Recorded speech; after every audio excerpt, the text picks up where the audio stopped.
You're not defined by the pain that you're going through, right? It may be something that God can use, but don't let it be your badge, your scarlet letter that you're wearing. You're defined by the fact that you're a son and daughter of God, and He died for you, and that's the most important thing.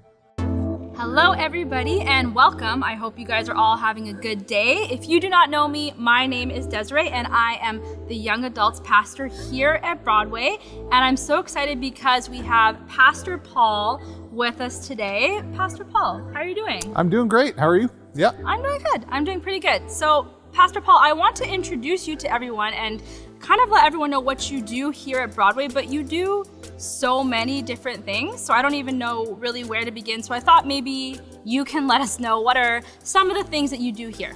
I'm the church life pastor, that's my title.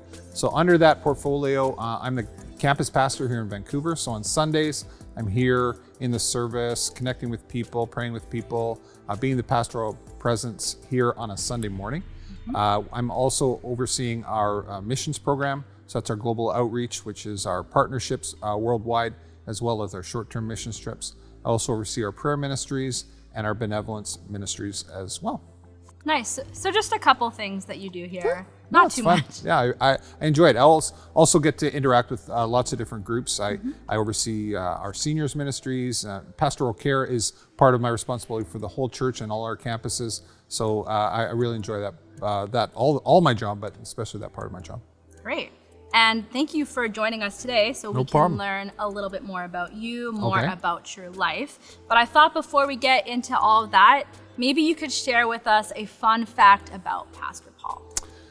There are a lot of fun facts about me. I'm a pretty fun guy.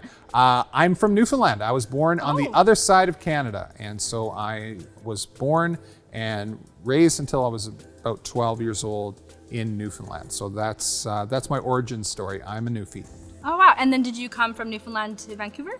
No, I lived in Alberta for a while, spent some time in graduated high school there. Actually went back to Newfoundland for university and then came back to BC when I started Bible school. Interesting. But let's get into it, Pastor Paul. I'm wondering, what was your first experience with God? Did you grow up in a Christian family, or was that something that happened a little later on? So when I was young, there was a really strong move of God that happened in the town that I lived in. And my dad came to know the Lord, and his friends came to know the Lord. My uncles came to know the Lord. And some of these guys were like the drunks and the guys in bar fights in my little town in Newfoundland. And through about a year's time, a lot of those guys came to know the Lord in a really powerful and strong way. That began my family's interaction and participation in the life of being part of a body of Christ and having a personal relationship with God. So from the time I was about 2 years old, church and going to church and having a relationship with God has been part of my life. So yeah, from very young. Oh, wow. And so I'm wondering, so you're saying that started to happen since you were around 2. You knew God, you were going to church. But how did you become Pastor Paul? Did you always know you wanted to be a pastor, or did something happen where you felt this call into ministry?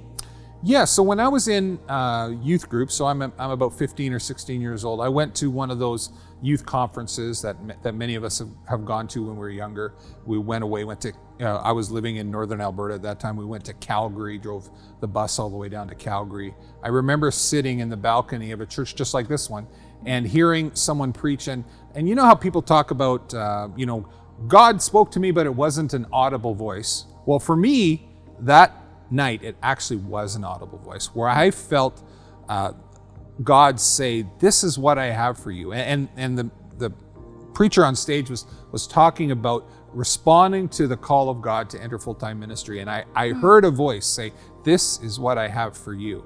And that was the beginning of me realizing I needed to make sense and reconcile myself to what that experience that I had, that God was calling me to pastor. Was that something that as soon as you graduated high school, you went to Bible college? Was it a really clear and easy process moving forward? Or was there some twists and turns in that? Yes, there certainly were some twists and turns, because it was after that event that I actually, while I grew up in church and was a pretty good church kid, the sowing my wild oats, the turning away from God time happened in that last year of high school, and just as I was leaving high school and graduated high school, and so and part of that was kind of running from that call. I went to my parents moved from Alberta back to Newfoundland, where we were from. So I went to university there, and I thought, well, this university is known for producing doctors, so I'm going to become a doctor. I'm going to, that makes good money. I'll become a doctor. And so I started that first year thinking, okay, I'm going to take classes to become a doctor. And so that lasted about a year before my parents moved again from Newfoundland out to British Columbia. And it was then that I decided, I think maybe I needed to respond to this call of God in my life to go to Bible school. Oh, that's amazing. That's quite the journey. And I know you and your wife, Wanda, have two amazing daughters. You have Winnie Jean and Annalise, and we love them. And I know that they are actually adopted. So I was wondering if you could share some of that story with us. We became parents through adoption. And so it wasn't out of any, we appreciated the experience of adoption when we'd see that other people had partaken in it, but we just weren't.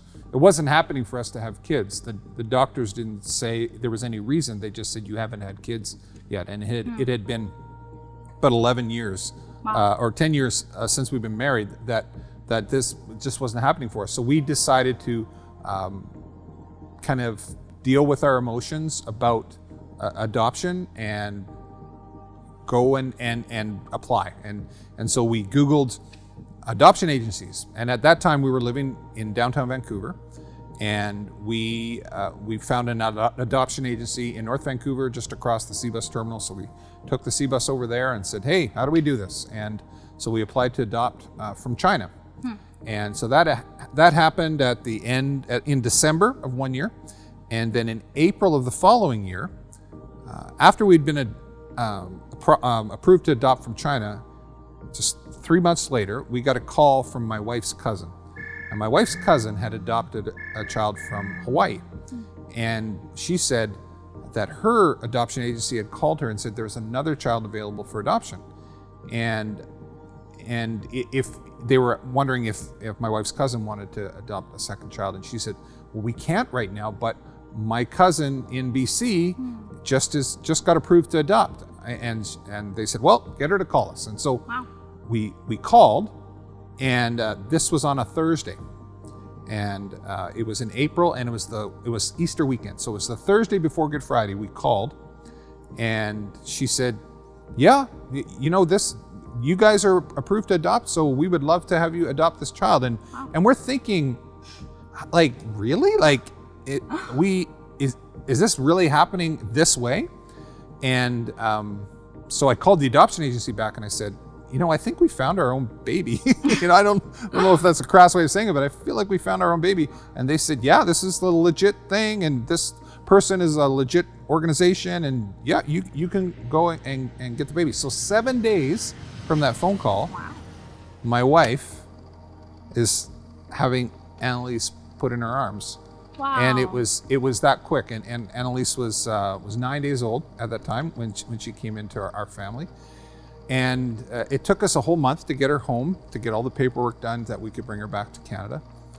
So my first trip to Hawaii was not romantic strolling on the beach. It was, getting up for 3 a.m. feedings and riding a stroller around the boardwalk in Waikiki. But it was an incredible, just to see God sovereignly intervene in our story, where we thought we were going to adopt from China.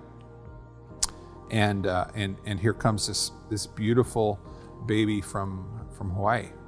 And then I'll tell you, Winnie Jean's story is several years later, we get a call from our adoption agency saying, you remember that application you put in 2006 to adopt from China?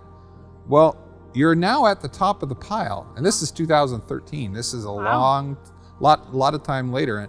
And we're like, we thought maybe one child was going to be okay, and maybe our life was heading a different direction. And so we stopped, we prayed about it. I'm 40 by then, over 40, and we prayed about it, and we just felt like, no, this is an opportunity again to love a child and and to know that this child in our home is going to know Jesus, love Jesus, and they're going to be loved, and they're going to be cared for and provided for. And so it's after we said yes, then it still took almost another year for us to end up going to China. And Winnie had been born by then, and she was just turning a year old, Winnie Jean. And so we got to go to China and have her put in our arms that day, and it was great. It was an incredible experience, seeing God sovereignly intervene in the adoption of one of our children, and then His faithfulness, that original application coming to pass all those years later. It was pretty neat, and so I know that God is a God of miracles, because I have two of them in the bedrooms next to ours upstairs in our home. Two beautiful miracles, and they love Jesus, and I'm so thankful to be their dad. Aw, I love that story, and I love both of the stories, and I love how when you're telling it back to me, it's so obvious that God intervenes in both of them, and it's from Him. I'll always know that. I'll always know that this was not an accident. We'll always know that this wasn't a coincidence. We'll always know that God meant for them to be in our family, and that's part of the way we tell them, help them tell their story, is that God meant for you to be in our family. Yeah, that's awesome.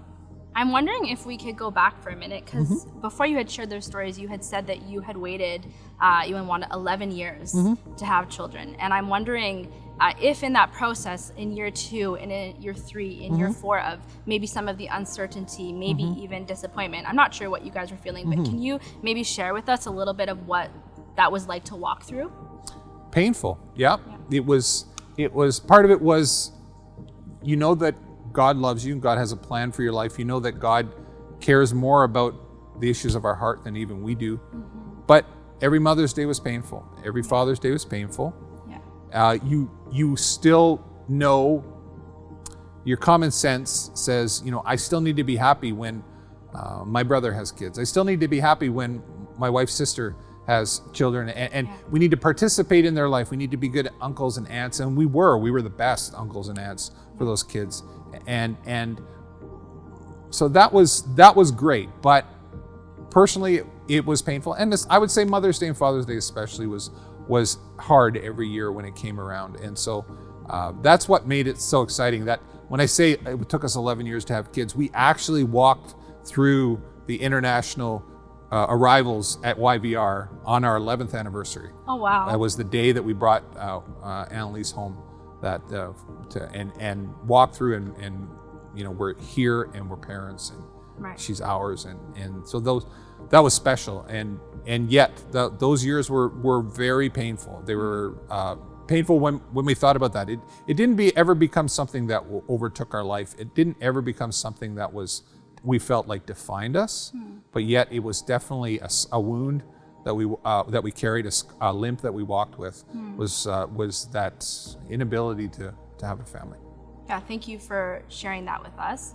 And I'm wondering if I can ask just even a little further, in some of that pain, what was that like in terms of your relationship with God? Because I know for me, and often a lot of us, when we are going through something hard, when we're waiting on God and we're not sure what the outcome is going to be, it can be hard to trust God. I know a lot of people walk away from their relationship with God and waiting for healing and waiting for a spouse and waiting for different things. So I'm just wondering, what was that like between you and Wanda and God? Between Wanda and I, it was okay. I felt like the fringe benefit of us not having children for the first 11 years of our marriage was our friendship was deep. We our husband and wife, we love each other deeply, but our friendship was also very deep. And so I knew, and she knew how it was okay with us. We had a great life. We had great ministry experiences. We were happy and we were fulfilled in ministry. What it taught me about my relationship with God, and what I saw was just how faithful God is. I really did believe that one day God was going to fulfill that desire in my heart. I remember being in grade 7, and it was the last day of school, and I took my little brother, he's 8 years younger than me, I took him to school with me to clean up my locker. And I remember packing up my locker, and I remember looking around and he wasn't there for a second. And I remember that. And then I looked around the corner and, oh, he's talking to my teacher. And it was like, oh, it's okay. And I remember walking home with him, holding his hand. I remember looking across, when we got to the corner to cross the street, and I remember thinking, one day, so I'm in grade 7, I remember one day, God, I know that you want me to be a father. I know that you put that desire in my heart. So from the time I was 12, 13, I just really felt like that was a desire that God put in my heart. So. Awesome. Thank you for sharing that. I love seeing like God's faithfulness through that and how he's come through in your life. And I'm just wondering, for anyone who is maybe walking through something similar, or maybe even a season of waiting or a season of uncertainty, if just as we're closing today, Pastor Paul, maybe you could just give them an encouragement, or what would you say to someone who's walking through something similar? I would say don't ignore it. And I would say don't be overwhelmed by it, because I think both extremes are possible. You can ignore it by minimizing it, by downplaying it, or by spiritualizing it and not actually crying the tears you need to cry. Like Wanda and I cried a lot of tears.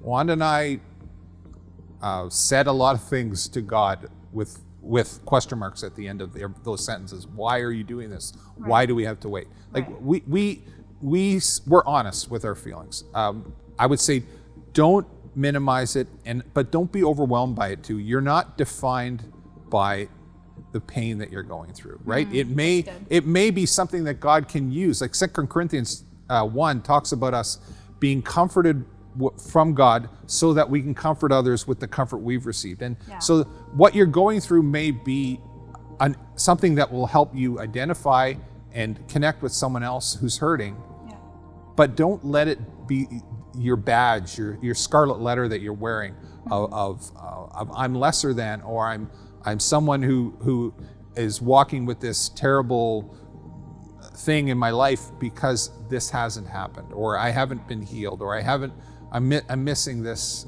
thing in my life. You're not defined by that. You're defined by the fact that you're a son and daughter of God, and he died for you, and that's the most important thing. That's so good. So good, Pastor Paul. Thank you for sharing that and for being so willing and vulnerable to share your story with all of us. It was really good getting to know you today. And thank you to everybody for joining us. We'll see you guys next time.